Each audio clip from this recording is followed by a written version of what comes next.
nous décidons, et la Première ministre valide la proposition de Bruno Le Maire, de procéder à un surgel, ce qu'on appelle un tamponné, de 1% des crédits supplémentaires. Mais 2023, alors que personne ne parle encore officiellement de trous dans les recettes, Matignon impose brutalement un surgel de 1% sur tous les ministères. Un tamponné qui fait hurler les directeurs de cabinet, mais qui est appliqué partout, même sur les secteurs protégés par des lois de programmation. Aurélien Rousseau assume, c'était pour refroidir la dépense à tout prix, sans alerte recette à l'époque. Écoutez-le expliquer pourquoi cette décision a été prise et pourquoi elle a fait couiner tout le gouvernement. C'est un aveu rare sur la panique budgétaire en coulisses, bien avant que le déficit explose. Notre choix a été de tenir le plus fermement possible la dépense.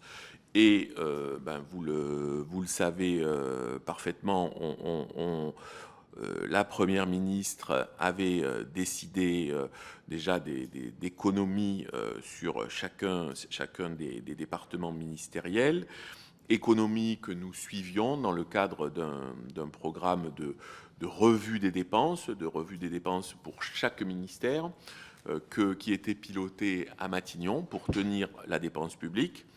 Et au mois de mai 2023, non pas en raison d'une quelconque alerte sur les recettes, mais bien pour être sûr que nous tenions la dépense, j'allais dire la dépense de l'État, et peut-être on reviendra sur ce sujet, nous décidons, et la Première ministre valide la proposition de Bruno Le Maire, de procéder à un surgel, ce qu'on appelle un tamponné, de 1% des crédits supplémentaires, surgel qui s'applique uniformément à tous les départements ministériels.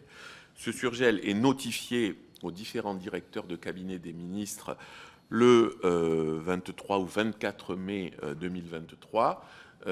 Il fait, pour prendre le terme scientifique, couiner, mais il est appliqué et notre but est de refroidir la dépense.